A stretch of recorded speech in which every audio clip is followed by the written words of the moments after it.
12 제자 중에 오늘의 주인공 사도 요한을 좀 소개하면서 요한의 삶의 변화, 그가 만난 예수, 그가 전하는 복음의 놀라운 증거들이 우리가 만난 예수, 우리에게 주어진 사명을 좀 깨달아가면서 살아온 것도 은혜지만 남은 생에 더 하나님의 영광된 삶을 도전하는 자랑스러운 포항 침례교회 지체들이 되기를 주의 이름으로 간절히 축원합니다. 갈릴리 사람 요한, 고기 잡는 세베대의 아들로서 시몬 베드로와 동업자, 그래서 그 요한의 이름은 하나님은 은혜로우시다. 그래서 아마 그 아버지가 아들 이름을 지을 때 야고보라는 이름보다 이 요한이라는 이름이 훨씬 더 의미가 있잖아요. 하나님은 은혜로우시다. 아마 아버지가 은혜를 잊고 이 요한을 낳았든지, 아버지가 요한에게 그 하나님의 은혜로 살아서 네가 하나님의 은혜를 베푸는 자가 되라고 그런 어떤 거룩한 마음을 가졌든지, 어떻든 요한의 이름은 너무 좋습니다. 하나님은 은혜로우시다. 사도 요한이 예수 그리스도를 만나게 된 동기를 요한복음 1장 35절, 36절, 37절에 이렇게 소개합니다. 이튿날 요한이 자기 제자 중 2사람과 함께 섰다. 여기 요한은 사도 요한이 아니고 바로 예수님 전에 6개월 전 광야에 외치는 소리로 주님 오실 길을, 예수 그리스도가 메시아이심을, 세상 죄를 지고 하는 하나님의 어린 양임을 선포했던 침례 요한을 의미합니다. 침례 요한이 자기 제자 중 2사람과 함께 섰다. 예수께서 근이심을 보고 말합니다. 보라, 하나님의 어린 양이로다.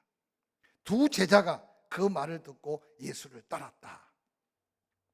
이어지는 40절에 이 2 제자가 바로 한 사람은 안드레, 한 사람은 오늘 주인공 사도 요한이었다고 말합니다. 초기 선택된 12명의 제자들 중에 그러면 요한의 모습은 어떤 모습으로 예수님께 비쳤을까? 마가복음 3장 16절 이후에는 이렇게 기록합니다. 12를 세우셨다. 시몬에게는 아람어로 게바, 헬라어로 페트로스, 베드로라는 이름을 더해 주셨다. 17절이 중요해요. 세베대의 아들 야고보, 그의 형제 요한, 이들에게는 보아느게 곧 우레의 아들이란 이름을 더하셨다. 그러고는 다른 제자들은 그냥 누구 소개하고 19절 가론 유다라는 사람에게는 예수를 판 자다. 예수 그리스도께서 아마 십자가에 달려 죽으시고 고난당하시고 부활하시고 난 이후에 이 마가복음을 쓸 때는 이미 상황이 진행된 과거행이니까 가론 유다의 이름 속에는 항상 예수를 판 가론 유다. 근데 여기 놀라운 것은 시몬에게 베드로라고 했던 것을 우리가 수없이 들었는데, 예수님 눈에 세베대의 아들 야고보와 그 형제 요한, 그들을 향해서는 별명도 아니고 책망도 아닌 보아느게, 그 보아느게라는 이름을 번역하면 우레의 자식이다, 그것에 이름을 더했다고 성경에는 소개하고 있습니다. 마가복음 3장 17절에 소개된 보아느게 곧 우리의 아들들이란 말을 이해하기 쉽게 설명하면 그 성질이 벼락 같다. 그 아버지의 성격을 이어받았는지 아마 그런 아들로 태어났다고 지칭하는 건지 모르겠지만 보편적 복음주의 학자들은 야고보와 요한, 예수님을 만나 변화하기 전에는 성격이 불같고 강하고 거칠고 거세고 소리가 크고 주장이 강하고 오늘날 예수 그리스도의 제자로서 합당치 않은 모습의 인격을 가진 사람이었다라고 그를 특별히 소개하고 있는 내용을 성경을 통해 발견할 수 있습니다. 그러면 그들이 우리의 아들 보아느게라고 예수님이 이름을 붙여준 그것을 설명이라도 하듯이 예수님을 돕기 위해 사역하는 현장에 그들의 모습이 잠깐 소개됩니다. 누가복음 9장 49절 요한이 여짜오되 주여, 어떤 사람이 주의 이름으로 귀신을 내쫓는 걸 보고 우리와 함께 따르지 아니하므로 금하였나이다.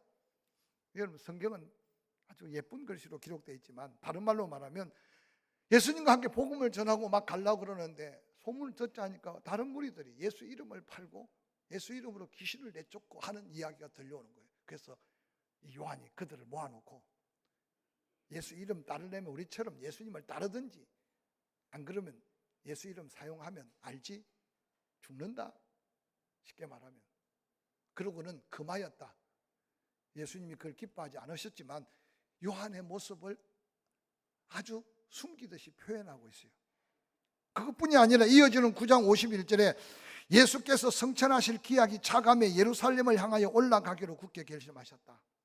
갈릴리 지역에서, 갈릴리 호수는 지중해 바다보다도 200m가 낮아요. 특이한 호수입니다. 그래서 예루살렘은 지중해 바다보다도 800m 되는 고지이기 때문에 어느 곳이든지 예루살렘을 향할 때는 올라간다라고 말하는 것은 그 지행 때문에 그렇습니다. 그런데 오늘 성경에 보니까 성천하실 기약이 차간다. 예수님께서 고난당하시고 십자가에 달려 죽으시고 그리고 부활하시고 성천할, 즉 메시아로서 그리스도로서 우리를 위해 대속할 일을 행할 일이 거의 다가온다는 거죠. 그래서 예수님이 이제 갈릴리 사역을 마치고 예루살렘으로 올라가는데 대부분 유대인들, 경건한 사람들은 무덥고 후텁지근한 요단 계곡길을 통해 여리고에서 예루살렘으로 올라가는 길을 선택하는데 오늘 예수님은 사마리아 동네를 거쳐가는 거예요.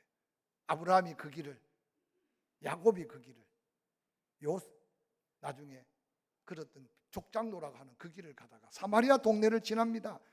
한 마을에 들어갔는데 예루살렘을 향하여 가기 때문에 그들을 받아들이지 않았다. 예수님의 무리 일행을 반갑게 받아들이지 않은 거죠. 그때 54절 제자 야고보와 요한이 함께 나옵니다. 형제니까. 이를 보고 이르되 주여 우리가 불을 명하여 하늘로부터 내려 저들을 멸하라 하기를 원하시나이까. 이것도 좀 부드럽게 써놨는데 한마디로 말하면 강단이라 좀 쌍소리를 못 하겠는데, 그렇고 그런 인간들 지금 예수님이 누군지도 모르고 지금 이때쯤은 그래도 야고보와 요한이 예수님이 어떤 분인지 그 기적과 능력을 알았으니까 지금 당장 우리에게 명하시면 예수님 손에 피 묻히지 않고 하늘에서 그냥 불을 내려서 저들을 몽땅 다 조져버리겠습니다. 말씀만 하시옵소서. 지금 이 모습이요, 예수님을 따르고 있는 야고보와 요한의 모습입니다. 저는 이 말씀을 묵상하다가 특별한 부르심을 받았어요. 은혜도 보고 경험했어요. 기적도 보았어요. 그런데 시간이 지나가는데도 변하지 않는 요한의 모습을 성경은 우리를 위로라도 하듯이, 아니 우리를 새롭게 도전이라도 하듯이 조심스럽게 보여주고 있는 말씀을 함께 지금 저희들이 보고 있어요. 그가 얼마나 급하고 얼마나 강하며 그의 성품에 예수의 제자로서 가장 큰 단점을 가진 요한. 그런데 그 요한이 변화를 받아 예수 그리스도께서 체포당하고 고난당하고 십자가를 지실 때 그렇게 큰 소리치던 베드로도 다른 제자들도 다 예수님을 떠날 때 놀랍게도 요한은 끝까지 겟세마나에서 골고다까지 그 십자가 가까이 그래서 많은 복음주의 성경학자들이 언제 어떻게 요한이 그렇게 변화됐을까? 우리의 아들, 그 강팍한 성격, 그 급한 성격, 그 목소리 큰 성격. 여러분 아마 그런 사람 설교할 때 기억이 날 거예요. 일단 목소리부터 큰 사람이 있어 무조건. 저도 늘 설교하면서 크게 하다가 작게 하려니까 참 어려워요. 또 성격이 특이하게 급한 분이 있어요. 그런데 놀랍게도 요한이 우리의 아들에서 그가 입만 벌리면 사랑 그의 삶 전체가 그가 경험한 그 사랑을 전하다가 마지막 제자들 중에 가장 오래 살면서 그 사랑을 이루었던 변화가 어디서 왔을까?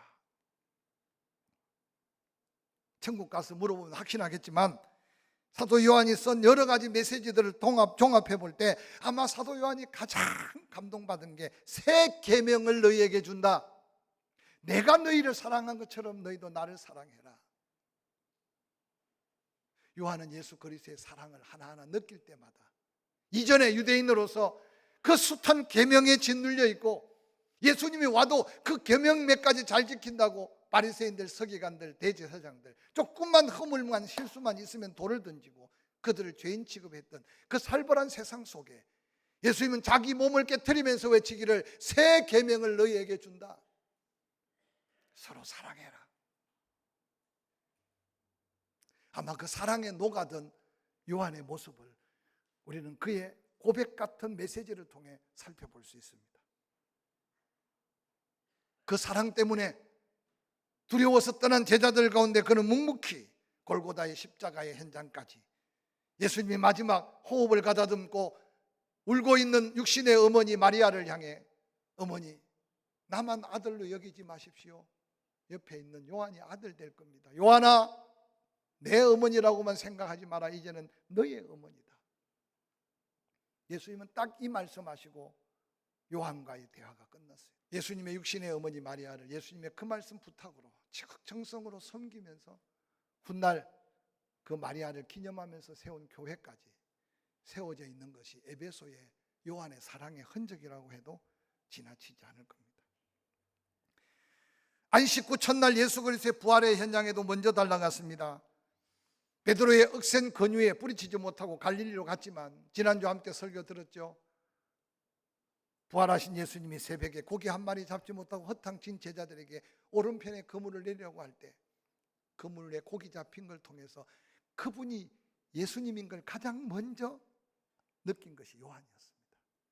그래서 요한이 주님이다 라는 말 한마디에 베드로가 겉옷을 다시 두르고 물에 뛰어든 사건은 요한의 마음속에 그 피어오르는 사랑의 열정이라고 생각하면 좋을 겁니다.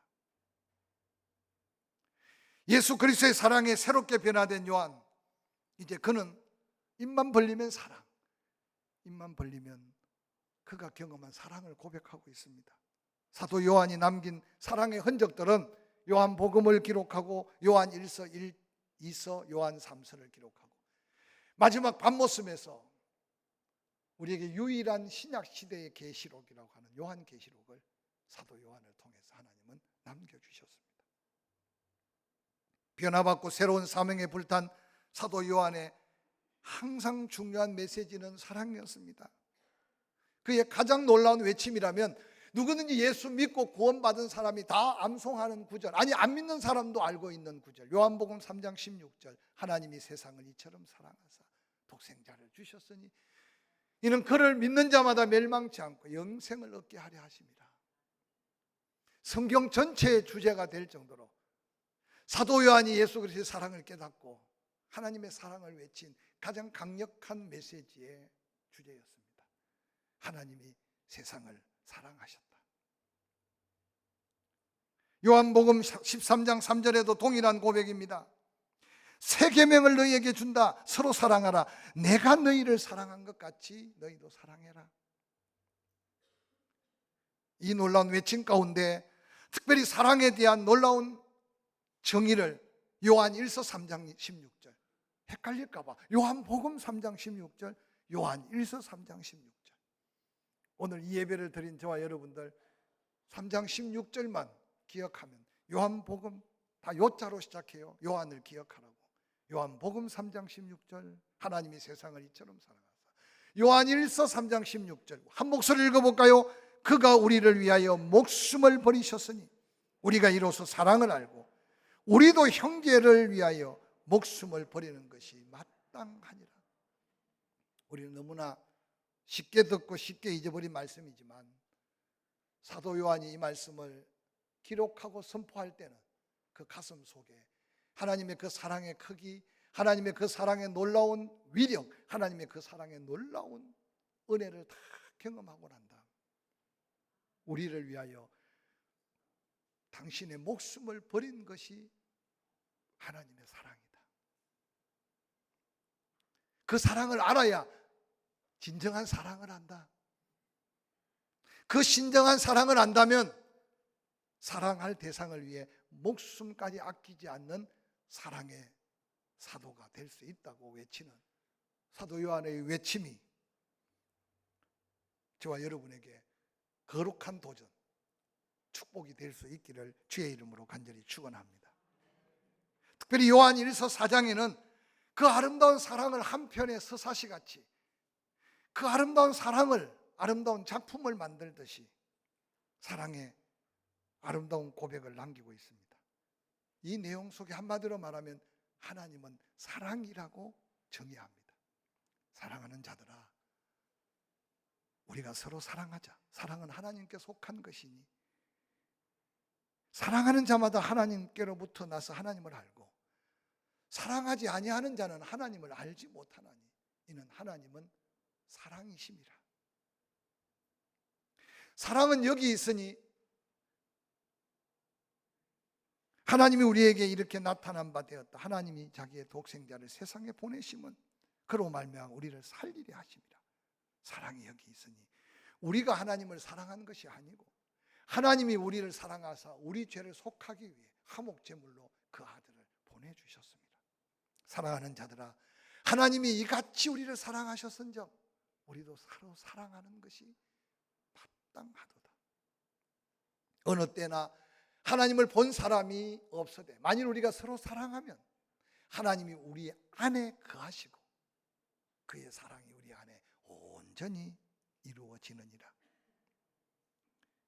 그 사랑을 더 깨닫게 하려고 그의 성령을 우리에게 주심으로 우리가 그 성령 안에 거하고 성령이 또한 우리 안에 거하시는 줄 알게 된다.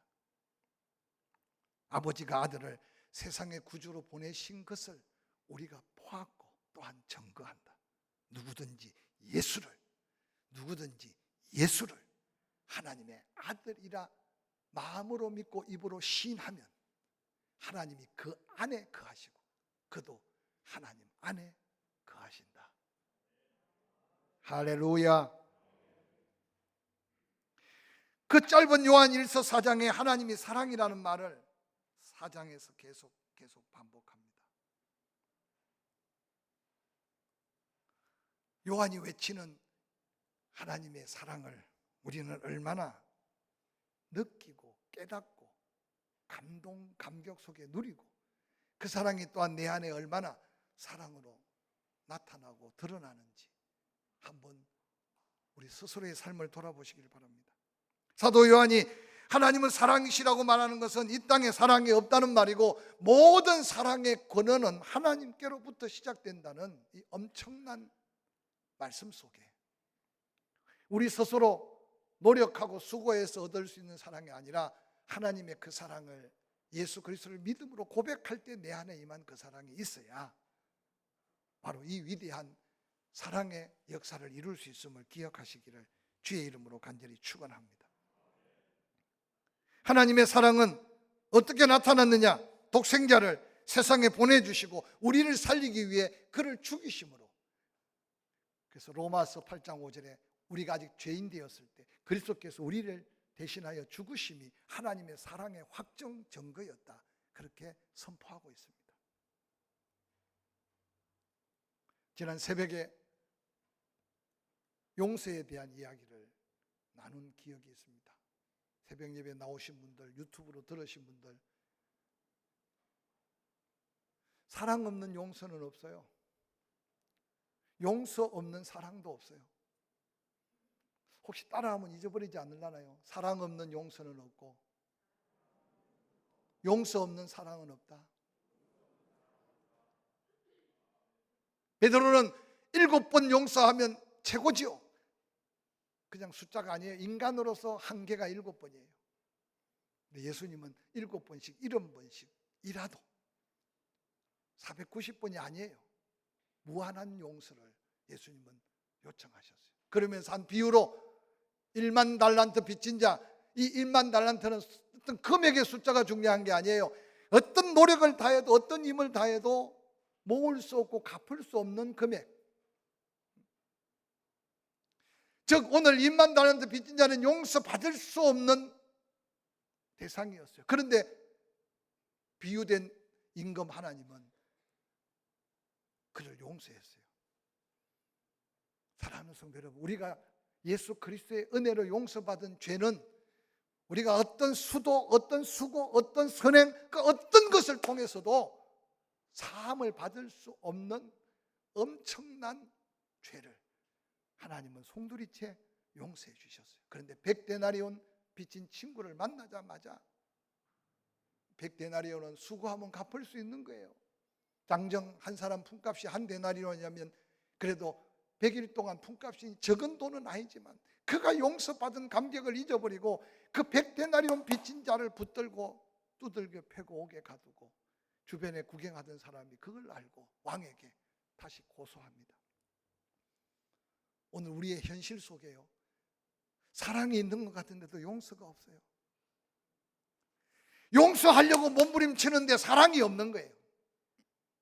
이게 현대 시대 속에 우리가 지금 고백할 수 있는 고민이고 고통이에요.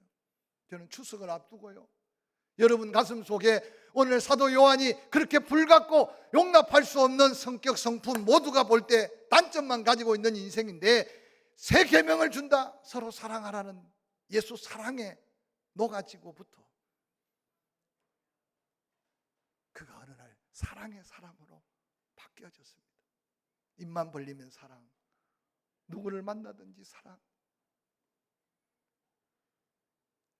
저는 이 말씀을 준비하면서요, 저도 온전치 못해요.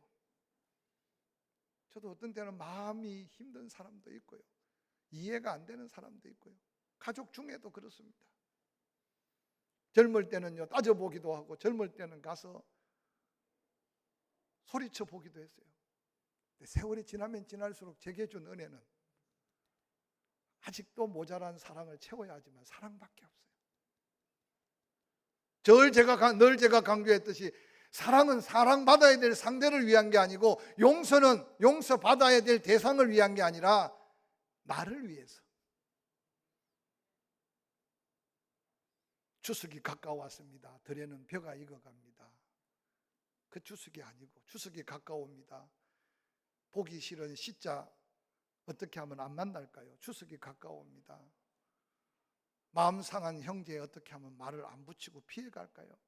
혹시 그런 고민 속에 있다면요, 오늘 요한이 경험한 이 사랑을 좀 가슴에 담아서 여러분이 그리스도인으로 변화된 모습으로 여러분의 작은 불빛이라도 그 가정을 비춰서 흑암에 짓눌려 있는 영혼들을 사랑의 향기로 녹여가는 기적을 보전하시기를 주의 이름으로 간절히 축원합니다.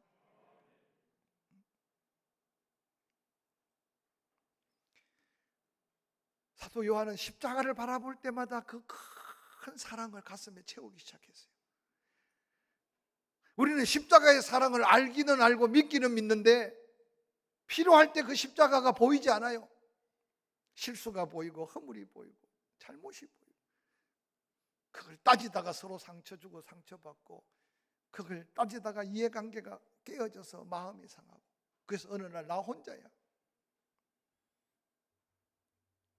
요한일서 4장 12절 어느 때나 하나님을 본 사람이 없었다. 만일 우리가 사랑하면 하나님이 우리 안에 거하고 그의 사랑이 우리 안에 온전히 이루어진다. 그의 성령을 우리에게 주신다. 그 안에 거하고 성령이 우리 안에 거한다. 아버지가 아들을 세상에 보내주신 것은 우리가 보았고 증거한다. 누구든지 예수를 하나님의 아들이라 시인하면 하나님이 그 안에, 그도 하나님 안에, 하나님이 우리를 사랑하는 사랑을 우리가 알고 믿었노니 하나님은 사랑이더라. 사랑 안에 거하는 자는 하나님 안에 거하고 하나님도 그 안에 거한다. 사랑할 때 여러분 놀라운 성령이 우리의 사랑이 에너지가 되고 능력이 되고 기적이 되도록 우리와 함께 하신다. 저는 이 말씀을 묵상하다가요, 내가 가진 사랑이 적다고, 내가 가진 사랑이 연약하다고, 내가 가진 사랑이 보잘것없다고 두려워하지 마세요. 사랑하려고 결단하고 사랑하려고 마음 먹는 그 순간 성령께서 우리 안에 강력하게 역사하셔서 꺼져가는 사랑 같은데도 끄지 않고 그 사랑이 원자 폭탄이 되어서 여러분의 미소 말 한마디에 문 영혼들이 하나님께로 사랑의 놀라운 은혜 안으로 휩쓸려 들어올 하나님의 역사를 한번 기대해 보시기를 바랍니다. 사도 요한은 주 안에 거하는 증거를 세 가지로 소개합니다. 요한일서 4장 12절 하나님이 우리 안에서 그 사랑으로 온전케 하신다.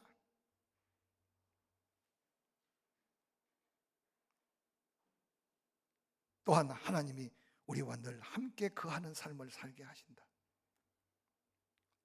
말씀을 마무리하려고 합니다. 사랑의 크기가 용서의 기적을 일으키고 용서를 통해 내 안에 있는 사랑이 확정되어져서 우리의 아들 보아느게가 입만 열면 사랑, 그의 삶이 사랑으로 아름다운 열매 맺어. 그가 죽었지만 그의 말씀은 수없는 영혼들을 다시 일깨워 주시는 이 사랑의 역사를 도전하는 한 주간 저와 여러분이 되기를 주의 이름으로 간절히 축원합니다.